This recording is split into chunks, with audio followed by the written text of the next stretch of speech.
and Service Year Option Member, Lauren Muir.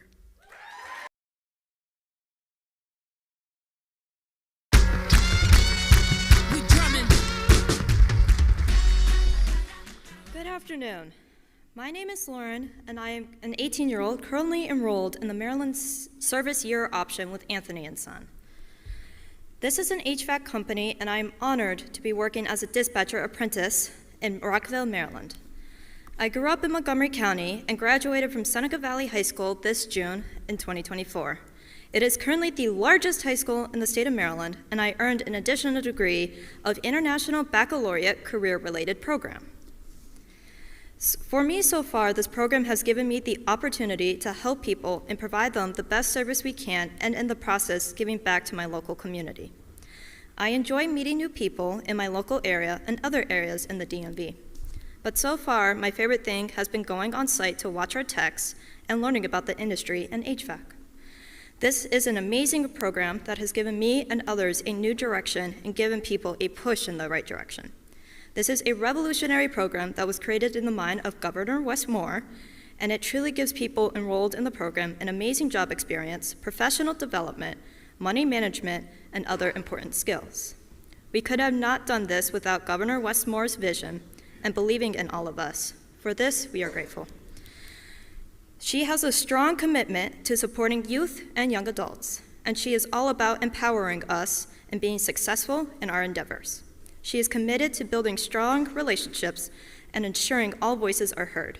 She is a trailblazer, thoughtful, inspirational, and she is our 49th Vice President. She is the true definition of service.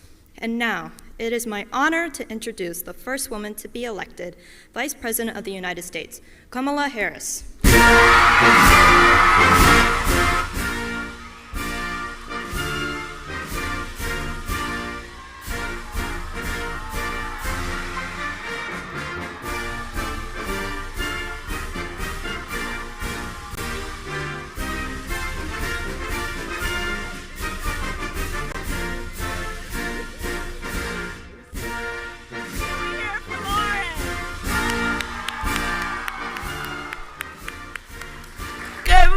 Everyone, have a seat, please. Good morning. Oh,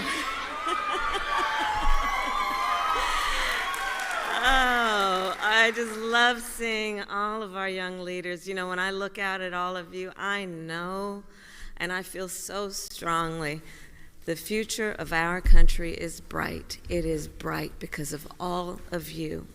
And I want to thank Lauren for her kind words and her commitment to your community, Lauren, and for the example you are setting. It is so good to see all of you. So, well, you know what? So let me start with just what has happened actually yesterday before I begin my other comments about the horrific shooting yesterday in Madison, Wisconsin. Of course, it's another school shooting. Another community being torn apart by gun violence. And of course, our nation mourns for those who were killed, and we pray for the recovery of those who were injured and for the entire community. But look, as we hold our loved ones close this holiday season, we as a nation must renew our commitment to end the horror of gun violence, both mass shootings and everyday gun violence that touches so many communities in our nation. We must end it, and we must be committed to have the courage to know that solutions are in hand, but we need elected leaders to have the courage to step up and do the right thing.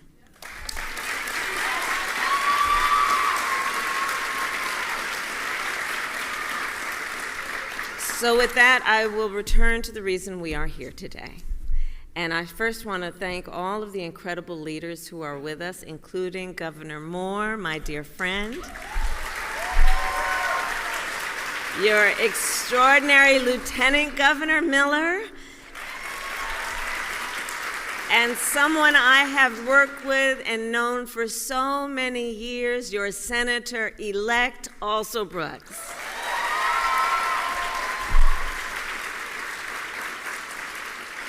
And to all the young leaders who are here, I thank you for your service to the people of Maryland.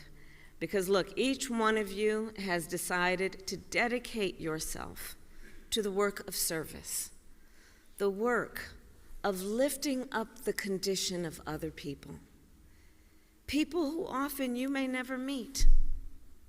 The work you do in service will affect people who, for the most part, will never know your names. But their lives, because of your work and your dedication, will forever be touched in a positive way. You know, I do believe that public service is a noble calling. It is noble work. And it is an expression of optimism, which is you know and believe, and it is being verified to each of you every day, that the work you do that can lift people up has effect. It matters. Your work is about the optimism that comes with knowing that one individual can make a difference in the lives of so many people. And God knows when you have a whole group like this doing it together, the impact you have on our nation and by extension the world. So today I came by to express my gratitude for the work you, like so many across our nation, have been doing to lift up our fellow American. And I am here to reaffirm our shared commitment to the work ahead. You know, over the past several weeks, since the election, I have received tens of thousands of letters from people across our nation, many of them young leaders. Americans from every walk of life, people of every age, race, faith, and political party. These letters share a common theme. Yes, there is disappointment, but there is also resolve for the future.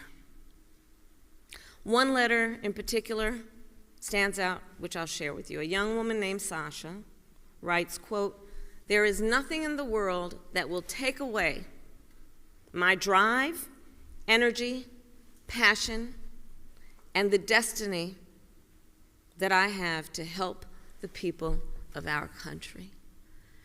And I think any one of you, as Sasha, could be, right? Nothing's going to take away that drive, that passion, that energy, that commitment.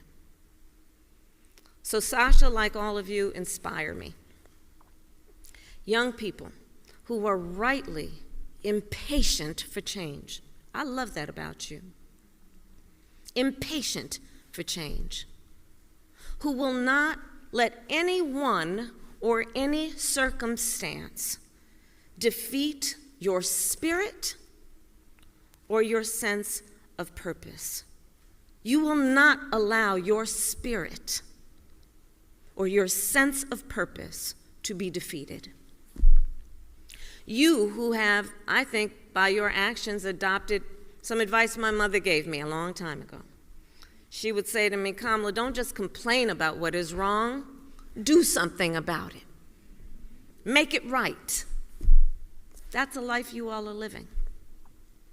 You reflect the best of the America I have seen, be it during the campaign, during my 4 years as vice president, and throughout my life. An America where we recognize that we are all in this together,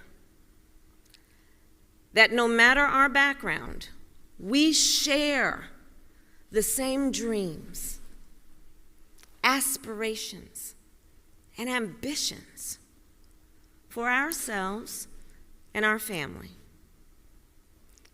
That we all have so much more in common than what separates us. That is our knowledge. An America where we are guided by the ideals that have always defined us when we are at our best. dignity, and decency, fairness, freedom, and opportunity for all. An America where we recognize that the true measure of the strength of a leader is not based on who you beat down, it's based on who you lift up.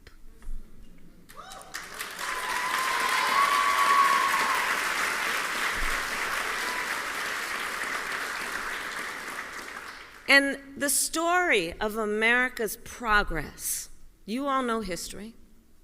The story of America's progress, when we have made progress, in many ways is the story of people who stayed true to their ideals, even in the face of difficulty. The story of Americans who, yes, faced disappointment, but did not grow weary. Did not grow weary. Who faced setbacks, but did not give up. People who refused to let the light of America's promise dim or burn out in moments of challenge. The movements for civil rights, women's rights, workers' rights, the United States of America itself would never have come to be if people had given up their cause after a court case or a battle or an election did not go their way. What Sasha wrote and what we here know is that in moments like this, the true test of our character is how resilient and persistent we are to pursue the future that we all can see. The true test of our commitment is whether, in the face of an obstacle, do we throw up our hands or do we roll up our sleeves? And as we approach,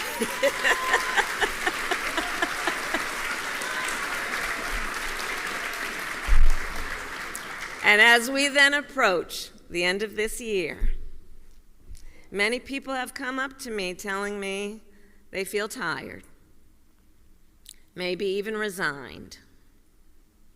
Folks who have said to me that they're not sure whether they have the strength, much less the desire, to stay in the fight. But let me be very clear. No one can walk away. No one can walk away. We must stay in the fight.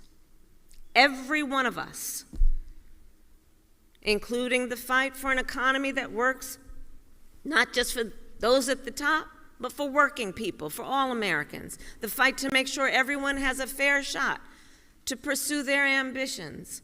The fight for our ideals, including the equality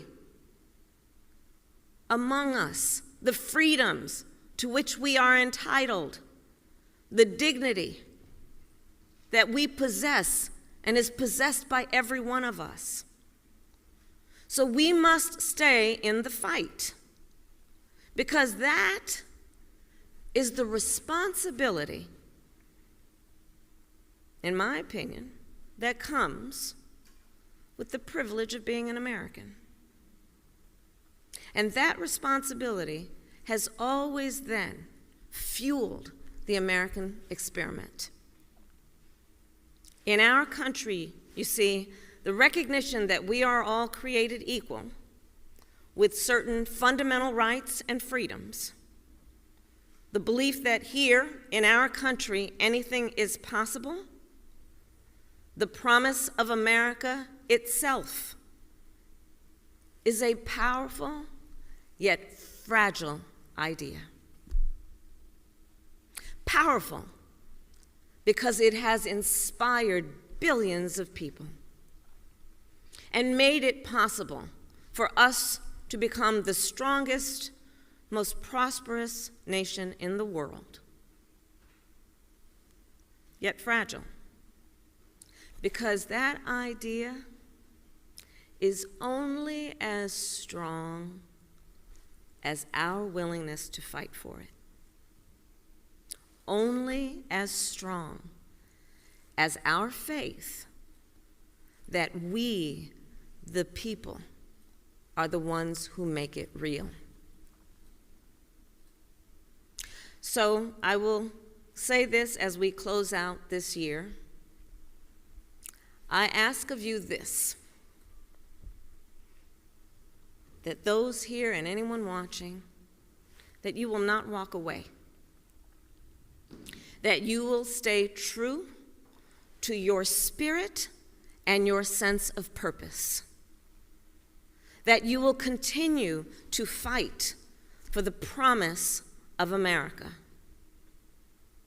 And I ask you to remember the context in which you exist.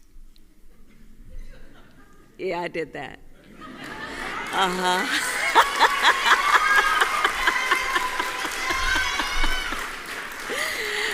I ask you to remember that this struggle is not new. It goes back nearly 250 years to Lexington and Concord. Generation after generation, it has been driven by those who love our country, cherish its ideals, and refuse to sit passive while our ideals are under assault. And now this fight to keep the light of America's promise and to ensure it burns bright, well, this fight now, it continues with you. You are its heirs. We are its heirs. So I'll end with this. Get some rest over the holidays. Spend time with the people you love. You know, I believe family comes in many forms. There's family by blood and there's family by love. I urge you then, after you have had some rest, in fact, I challenge you to come back ready to chart our path to the future. Chin up, shoulders back, forever impatient for change, and like Sasha, ready to summon your drive, your energy, your passion to help our fellow Americans, and be ready to get back to work, fighting for opportunity and freedom, fighting for fairness and dignity, and fighting for this country we love and the future we share. God bless you, and God bless the United States of America.